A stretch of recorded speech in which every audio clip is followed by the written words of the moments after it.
Hello, everyone. Thank you all for coming back to the Love and Betrayal channel. Today, I have a new and quite interesting story to share with you. The new family member, my wife Emily, passed away on a rainy Thursday afternoon.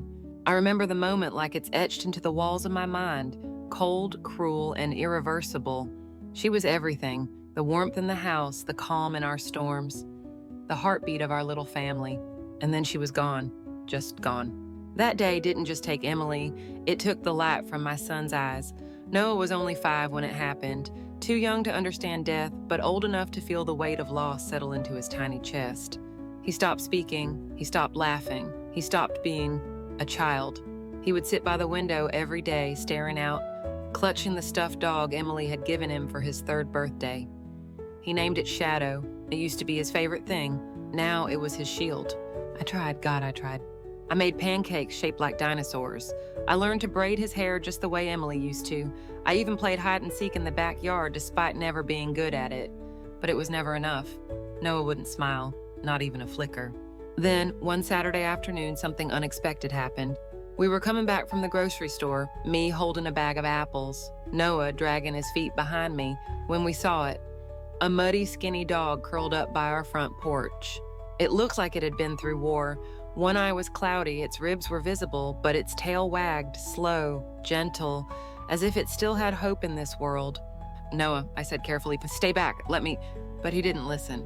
He walked past me slowly, like the dog had called to him in a language only children and angels understood. He knelt beside it, eyes wide, face unreadable. And then it happened. He reached out and the dog licked his hand. I hadn't seen Noah react to anything in months, but that moment, he gasped, just a small breath, but I heard it, a crack in the silence. I couldn't say no. We took the dog in. I wasn't sure what I was doing. I wasn't a dog person. Emily had always wanted one, but I said, when Noah's older. Now it just felt right. Noah named him Lucky.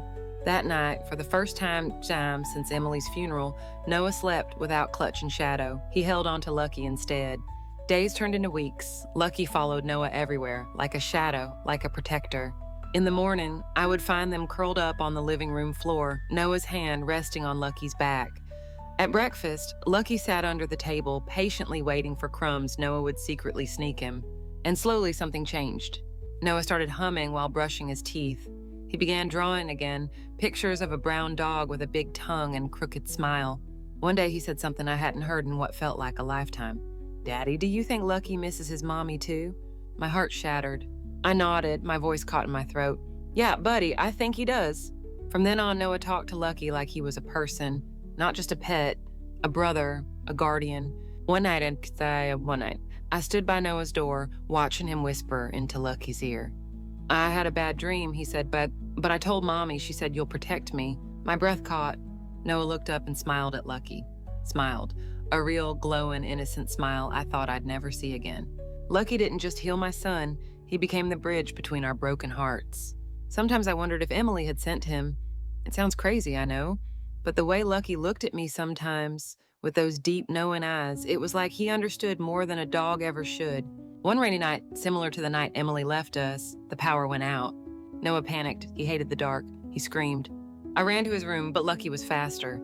By the time I got there, Lucky had already jumped onto the bed, pressing against Noah, nuzzling his face. Noah's sobs slowed. His hands found Lucky's fur, and then he whispered, "It's okay, you're here." I stood in the doorway, completely useless and completely grateful. I realized this dog wasn't just a pet. He was family. Sometimes healing doesn't come in the form of therapy or words or time. Sometimes it has 4 legs, a wagging tail, and a heart bigger than any human could carry. Lucky didn't just walk into our home, he walked into our hearts. And that was only the beginning. It had been 3 months since Lucky came into our lives. In that short time, he'd become more than just a stray we took in. He became the rhythm in our routine, the silent guardian of my son's fragile heart. And somehow, he became the voice my little boy had lost. Noah still didn't talk much, not to me at least. His world revolved around Lucky now. He spoke to him, whispered, laughed. He even made up bedtime stories just for Lucky. But to me, his father, there was still a wall. It didn't hurt the way you might think. I understood. I was the one who failed to protect him from the pain, the one who kept saying, "Be strong," when what he needed was someone to say, "It's okay to break." One chilly Tuesday morning, I woke up to the sound of soft giggles. I froze.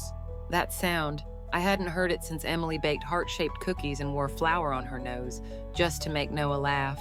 I tiptoed down the hall and peeked into Noah's room. There he was on the floor in his dinosaur pajamas, Lucky beside him, belly up and tongue flopped out in exaggerated silliness. Noah was laughing so hard his little cheeks turned red. I didn't want to interrupt, but then he said it.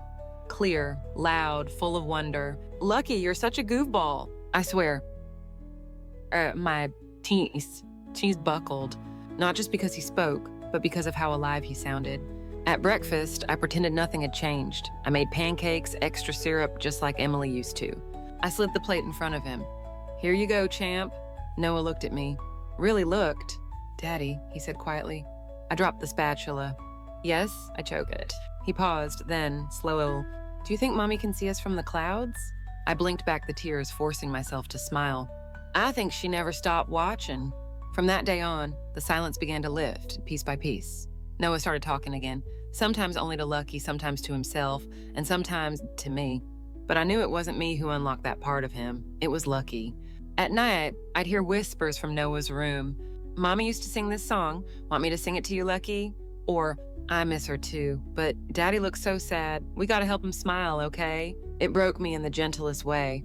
This child, my child, was healing, and he was doing it his way, through his bond with a dog who had once been abandoned just like him. One Saturday, we went to the park together, a place I had avoided since Emily died. She used to love that park, running barefoot in the grass with Noah, pushing him on the swings while laughing like a summer breeze. But now it felt different. Noah ran with Lucky by his side, both of them chasing each other through leaves and mud puddles. I watched from a bench, heart pounding with something I hadn't felt in months. Hope. That afternoon, a woman at the park approached me. "Your dog's amazing with kids," she smiled. "He therapy trained or something?" I laughed softly. "No, but I think he's training us." She chuckled, then looked over at Noah, who was now spinning in circles with his arms out wide. "He looks happy," she said. I looked in too and saw the light in his eyes again. Not like before, not like the boy Emily knew, but a new kind of light. One carved from loss, but stitched back together with love. "I think he finally is," I said. That night, Noah curled up in bed, Lucky's head resting on his tiny chest. I knelt beside them, tucking the blanket up to Noah's chin. "You know," I said gently, "Lucky's lucky to have you." Noah smiled sleepily. "No," he whispered. "We're lucky to have him." He closed his eyes, and within minutes, he was asleep. But I stayed there watching them, this unlikely pair who found each other in the ruins of grief, and I knew something sacred was happening. Lucky wasn't just helping Noah find his voice again. He was helping me find mine. It started with a bark, sharp, urgent, unlike anything we'd ever heard from Lucky. It was just past midnight. I was half asleep on the couch, a documentary humming softly in the background, when the sound jolted me upright. Another bark, louder this time. Then a low growl. I jumped to my feet, heart pounding. "Noah!" I ran toward his room. As I reached the hallway, Lucky came bolting out, fur bristling, his body tense. He positioned himself between me and Noah's bedroom, like a soldier guarding a gate. "What is it, boy?" I whispered, crouching. He didn't bark again, but he didn't move either. Just stared at the front door, ears perked, muscles taut. The kind of stillness that comes from instinct, the kind that says something's wrong. I crept toward the door and peeked through the peephole. No one. Still, Lucky didn't budge. It took him almost an hour to settle down. He finally returned to Noah's room, circling the bed before curling at his usual spot by the door. But I couldn't sleep after that. I lay in bed staring at the ceiling, mind racing. Why had Lucky barked like that? The next morning, I tried brushing it off. Maybe he heard a raccoon, a car backfiring, something innocent. But when I picked up the morning paper, my stomach twisted. The headline read, "Attempted break-in on Maple Street, intruder fled scene." That was just 4 blocks away. I looked at Lucky, sleeping peacefully beside Noah, and shivered. Had he sensed something coming near? Had he protected us? From that night on, I started noticing other things. Subtle things. Lucky would stare out the window at odd times. He'd position himself near the door after sundown. Sometimes he'd nudge me away from certain routes when we walked in the evening. At first, I chalked it up to coincidence. But then, one evening, Noah said something that changed everything. We were having dinner, Noah with spaghetti on his face, Lucky sitting patiently by his chair, when Noah looked at me and said, "Mommy says Lucky's here to keep us safe." I froze. What did you say, buddy? He twirled his fork, unfazed. She told me in my dream. She said he's not just a dog, he's a watcher. I blinked. A what? A watcher, he repeated. He watches the bad stuff so it can't hurt us. I didn't know what to say. Emily used to say things like that, fairy tale metaphors wrapped in bedtime stories. But Noah hadn't heard her say it in over a year. How could he remember? That night I sat on the porch, Lucky beside me. Stars blinked in the sky, the kind of quiet that wraps around your bones.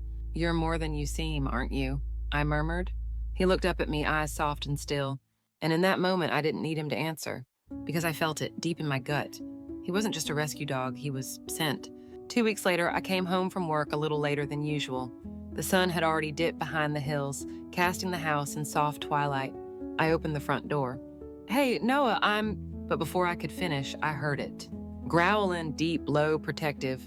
Lucky was standing between Noah and the window, fur raised, his eyes locked on something outside. I ran to them. What's going on? Noah pointed. There was a man. He was standing by the tree. Lucky growled, and the man ran away.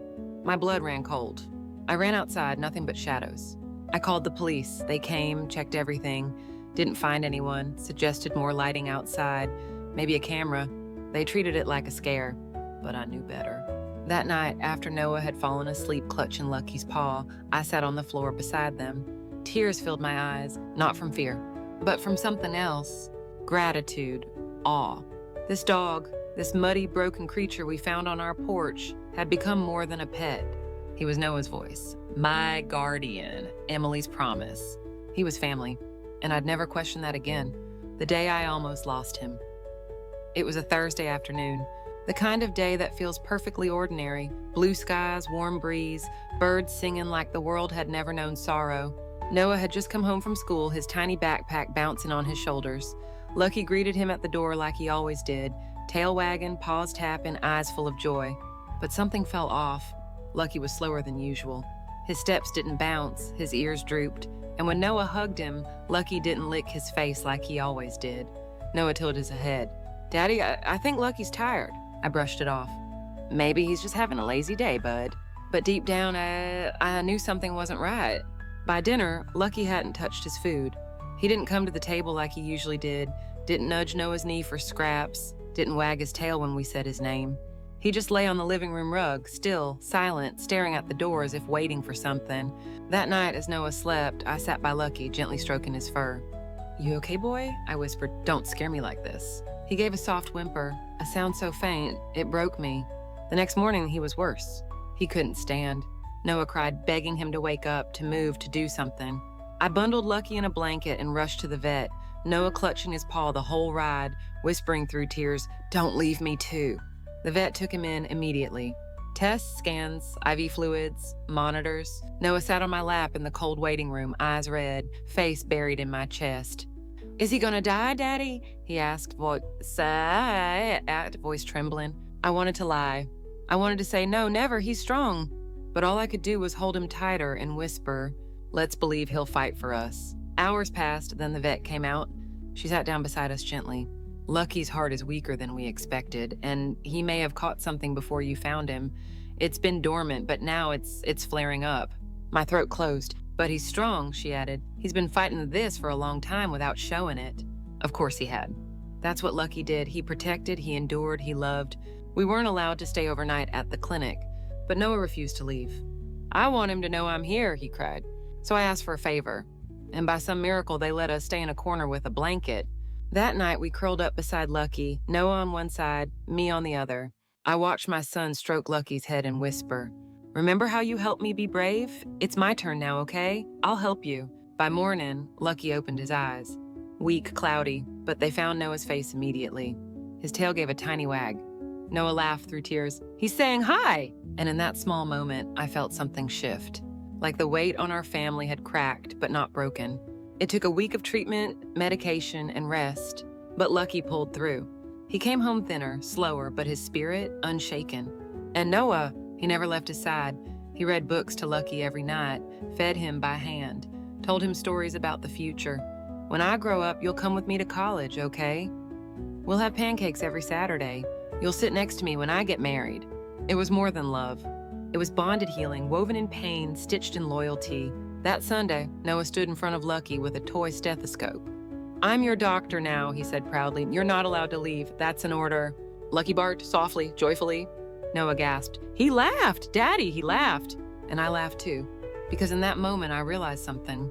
We almost lost him.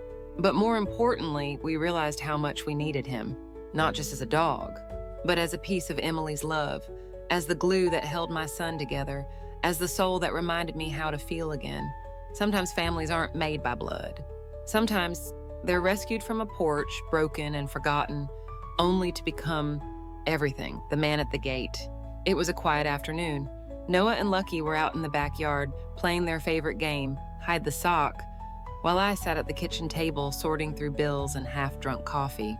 The sun was warm, the wind gentle, a rare kind of the peace we hadn't known for months, until the doorbell rang. I wasn't expecting anyone.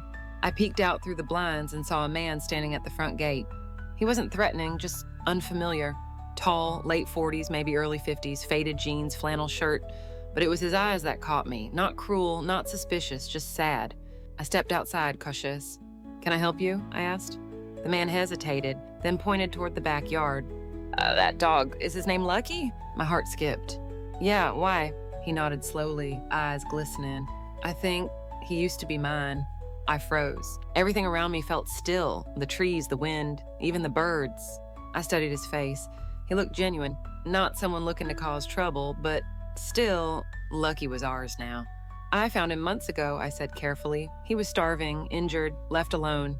"I know," the man said softly. "I've been looking for him ever since." He told me his name was Raymond, said he'd adopted Lucky, then called Max, 2 years ago from a rescue shelter. "He was never just a dog to me," he said, voice cracking. "He helped me through losing my wife. But one night, he slipped out through a broken fence. I searched for weeks, months, every neighborhood, posted flyers, nothing. I felt something heavy settle in my chest, because I could see it in his eyes. He had loved Lucky too.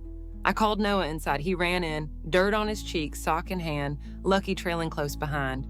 When Lucky saw the man, he stopped. His ears perked, his body stiffened. Then slowly he stepped forward. Raymond crouched. "Hex," he whispered. "You remember me?" Lucky stared for a long second, and then he licked Raymond's face. Noah's face fell. His little hands clenched into fists. "He's not Max," he said quietly. "He's Lucky. He's mine." The heartbreak in his voice nearly crushed me. Raymond stood up slowly.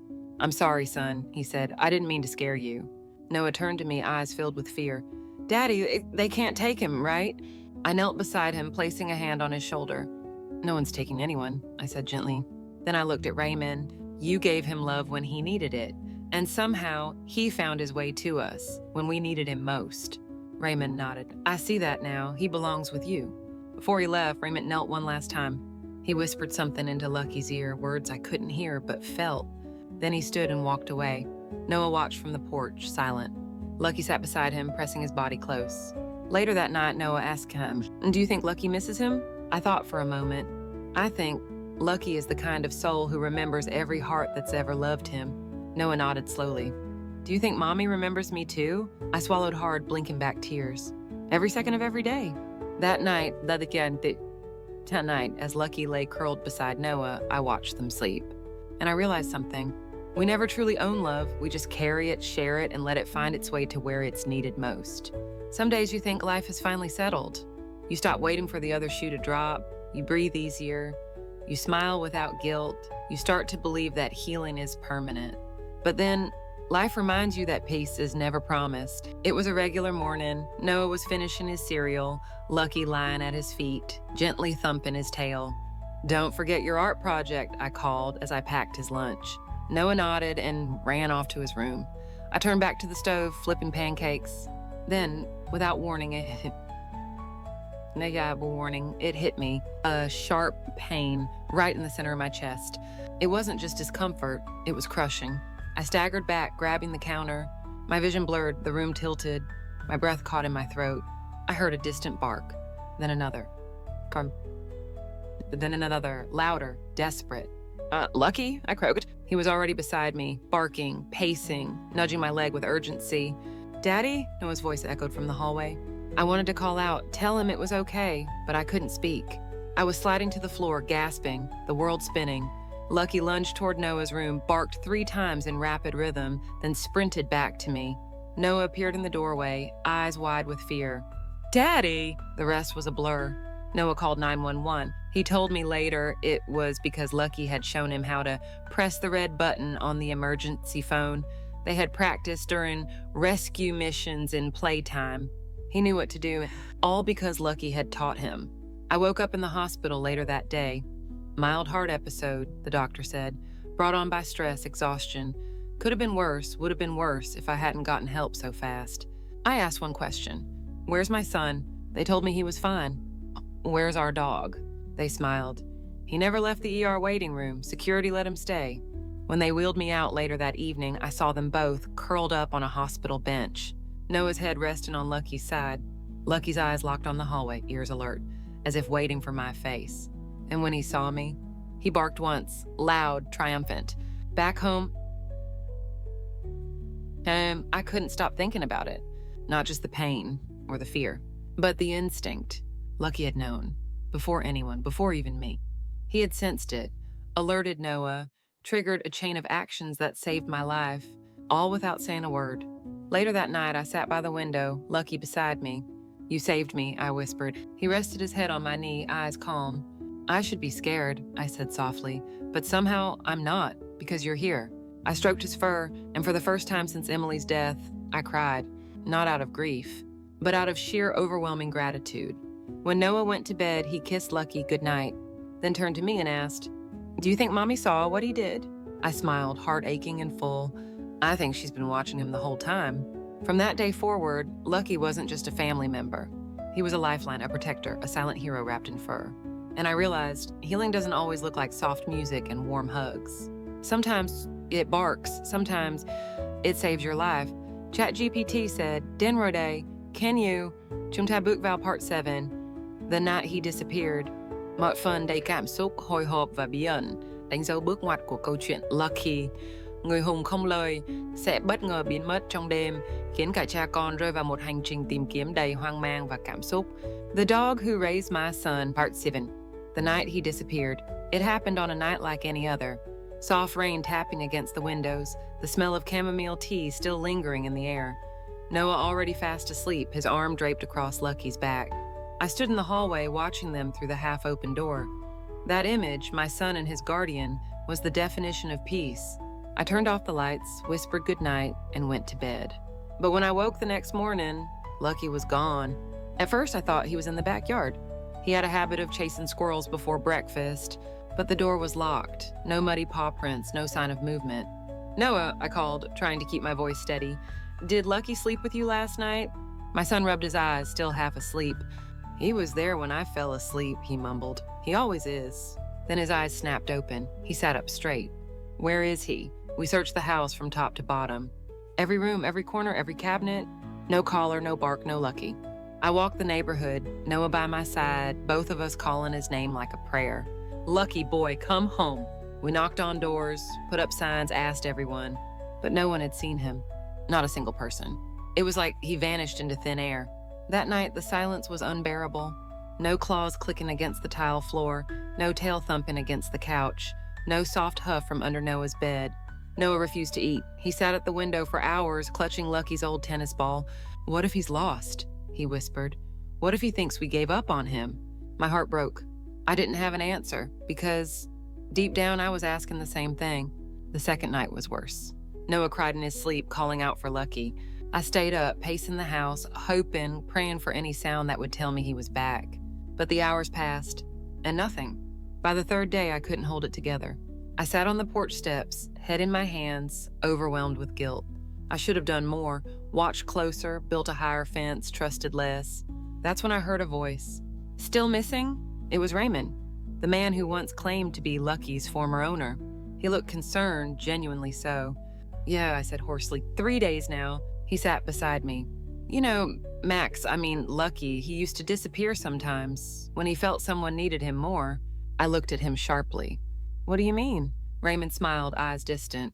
"He's not like other dogs. Never was. He finds broken people, stays long enough to fix them. Then sometimes he goes." I shook my head. "No, he's ours. He saved us. He's family." Raymond nodded slowly. I believe that, but sometimes the ones who save us the most are the ones we have to let go. That night, I didn't sleep. I sat by Noah's bed, holding his little hand as he dreamed restlessly. And then, just before dawn, I heard it, a single bark. Faint, far, but it was him. I ran to the door, flung it open, and there he was, soaked, dirty, limpy, but standing tall in the early morning light. Lucky. Noah screamed with joy, running barefoot onto the porch.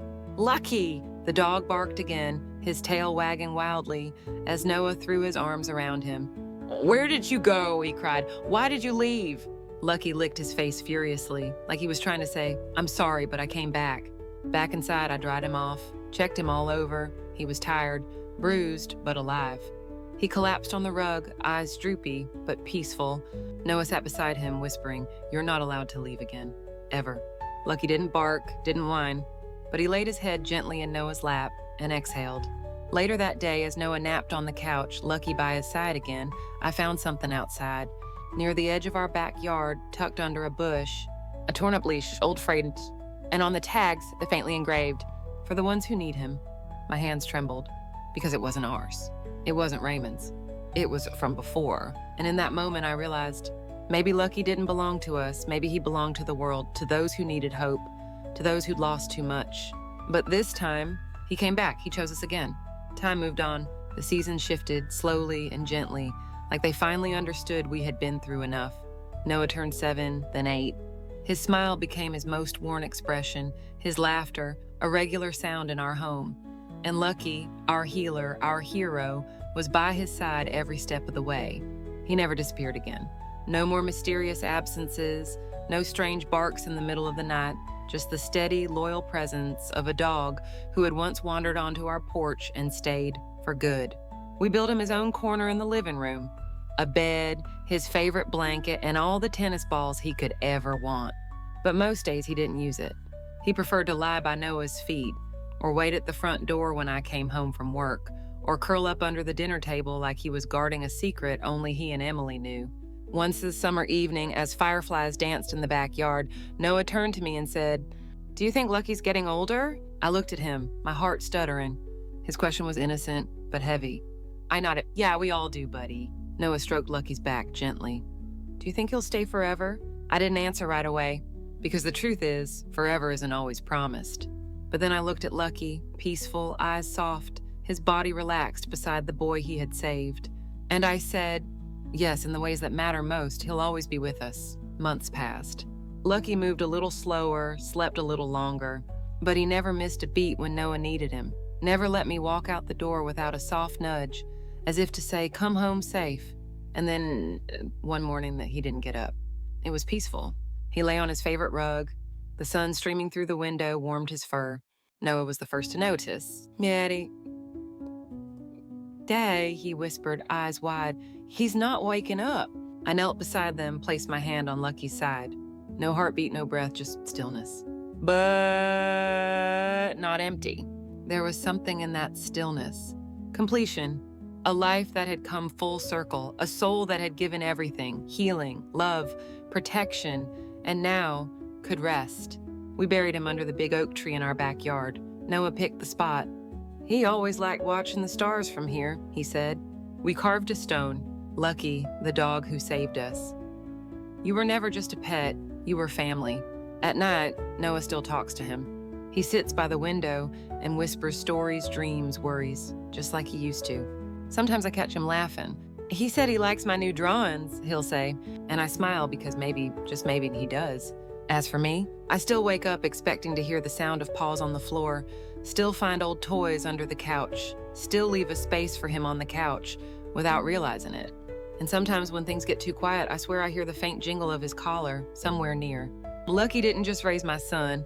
He raised me too. Taught me that healing doesn't always come with loud declarations or dramatic moments. Sometimes it comes in silence, in gentle eyes, in loyalty that never demands anything in return.